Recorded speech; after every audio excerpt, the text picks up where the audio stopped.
Hey everybody, welcome to Reviewed. I'm Adrian, and this is the February 2019 Alien3D Mystery UFO Box. So, as always, got the custom art. There's something heavy in there. So let's take a look inside and see what we got.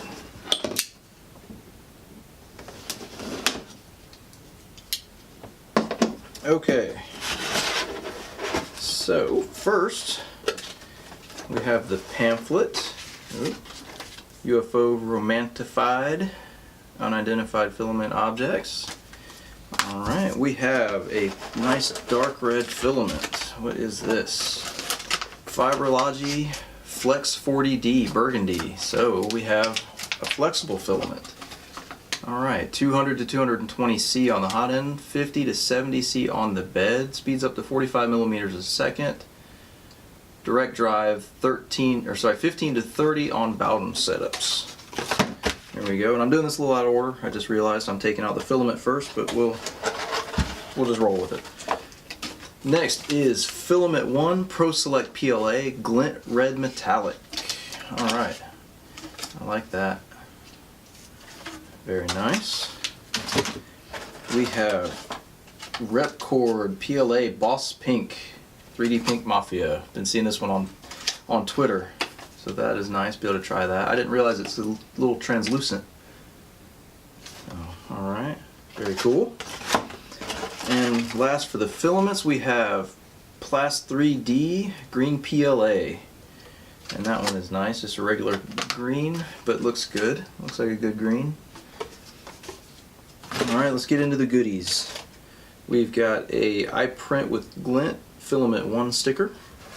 Let's move some stuff around a little. We got something that came out of a bag. We'll see what that is. Let's see. There we go. What is that? To be honest, I am not entirely sure what this is. Oh, it's a driver. It's a nut driver. Okay. Yeah. So let's see what that goes with. Oh, we have a, looks like an RGB LED setup with a USB connector and the remote. And okay, that's what it is. It is not a nut driver, it is for tapping some threads. So interesting. Okay, so I don't know, something with the bonus project this month. Something very cool. We have a Be Yourself, Be Super sticker. We have a Country 3D, Das Mia, and last, something I personally was very excited about, we have a Review 3D magnetic button. So very cool. So full disclosure, I knew this was going to be in there. I didn't specifically save it for last, just kind of worked out that way. So very cool. So just a quick little background on this one. My 15-year-old son actually designed a new social media icon for me, and as soon as he was done with it, I saw it and immediately thought it would look awesome as a button. And then I thought better of it and thought, why not go ahead and have it made as a button magnet? And so that's what I did. I had those made up, has the URL to my YouTube channel here on the top, and I think it's awesome. I'm incredibly proud of him. I think he did an awesome job. He actually does all my graphics for me, for the channel, for all my social media stuff, everything. So I think that is awesome. He did a great job. Really proud of him. So here is the February box. Oh, and if you want to get one of these for yourself, go check out my Patreon page. There's a link in the video description. Alright, let's see what the special project is this month. Let's see, this month's accessory, adjustable T-handle ratchet metric tapping thread machinist tool set. Okay. So this isn't actually related to the project, this is just the accessory this month. So very nice. And the mothership is a Wham Bam Flex plate. So if you get the Alien3D Maker coin, you will also get a Wham Bam Flex plate. Wham Bam Flex plate system with this voucher. Yeah, very cool.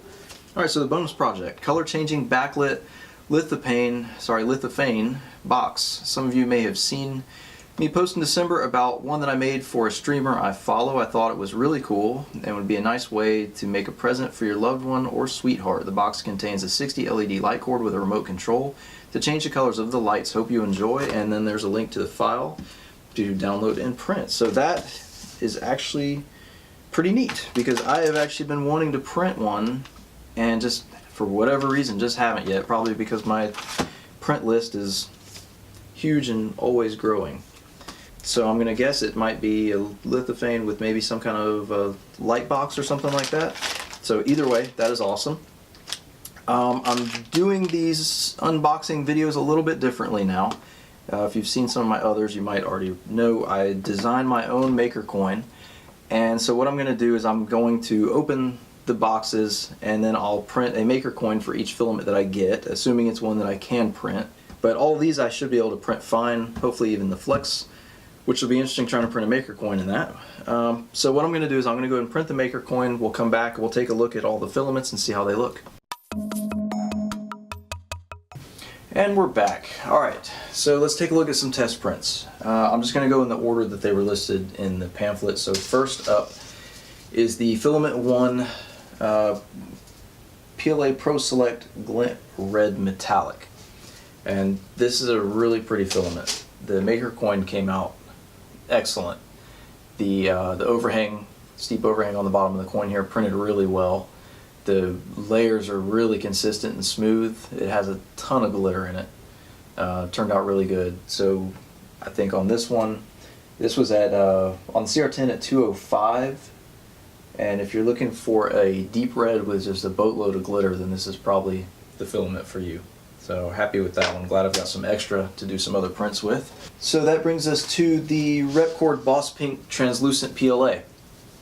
And like I stated earlier, this one was teased on Twitter, so I had already seen pictures of the filament. I thought it was pretty cool that it was included in there. When you print it, I don't know if you guys can hear that on the video. We have a couple owls living somewhere in our backyard, and it must be mating season because they're making these really weird noises at each other right now. And it's really distracting, sorry. The filament prints a little bit lighter. This has like a little hint of purple to it. The filament actually prints a little bit lighter, and it almost has like a little bit of a frosted kind of color to it. So it turned out really cool. I like it. It printed nice and smooth, even layers. The only issue that I ran into is, and not really an issue so much, the recommended print temperature for this was 220, so that's what I set it at. Normally I probably would have gone about 205. But I tried the 220, and I just had a little bit of issues with curling on this, the steep overhang on the coin here.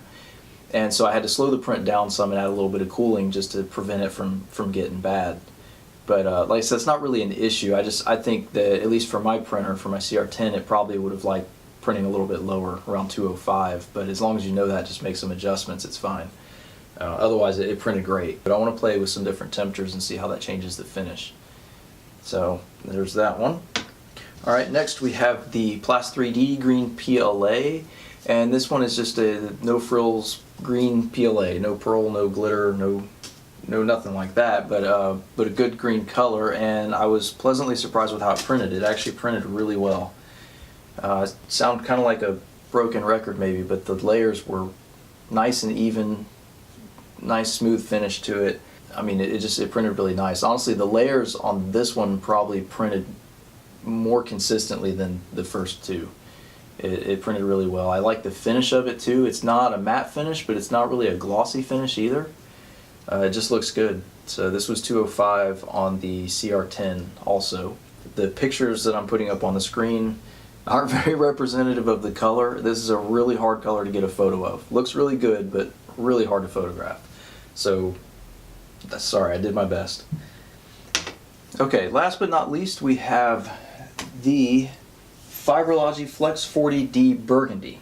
And you can see I do not have any extra sitting here, and that is because this is literally all I have left of it. There was probably 8 inches left in my Bowden tube on my CR10, and I used some scrap PLA to feed it through to finish some of these prints. So that's actually all I have left. I used all of it. First, let's talk about the printer. My CR10 has the aluminum upgraded extruder and a Capricorn XS PTFE tube. That's the only things I've changed on it, and it printed this flexible filament perfectly. I didn't run into any issues. I actually built a new profile for it that was based pretty much on just my PLA profile. I changed, of course, dropped the speeds way down, but I actually left the retraction settings the same. On my initial little test print, the retraction worked fine, and I think it's because this is a 40 duration plastic, and so it's flexible, but it is still fairly stiff, so it fed fine, and it was able to retract pretty well too. So I think that's why if you go with something like a Ninja Flex that's really soft, you're probably going to have some more issues, but this one prints fine on a stock, basically stock CR10. So onto the prints. The Maker coin actually printed really well. This is straight off the printer. There's a couple little boogers on it here and there that it picked up that I can just clip off.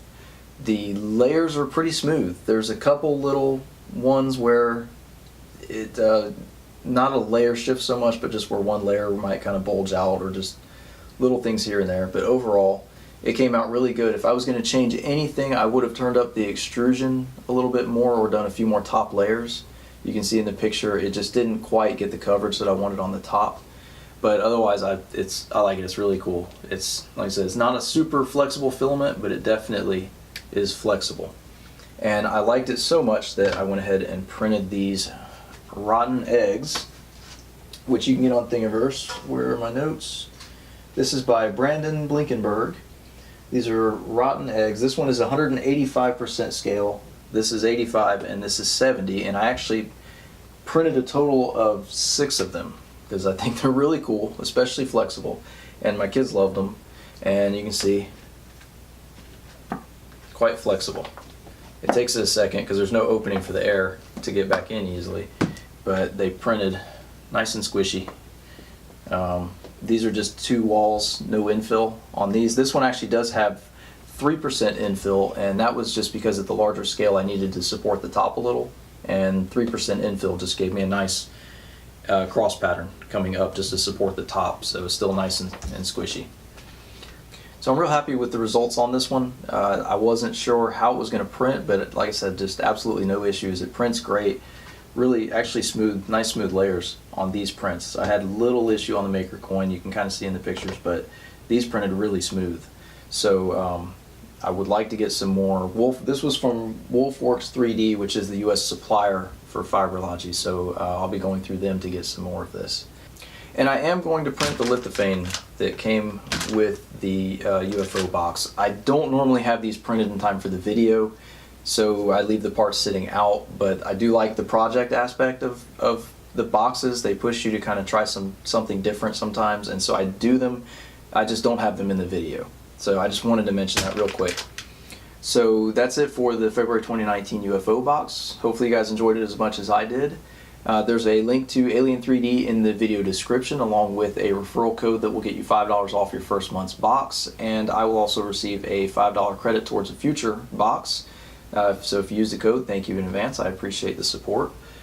If you enjoyed the video, don't forget to hit the thumbs up, and don't forget to subscribe, and happy printing.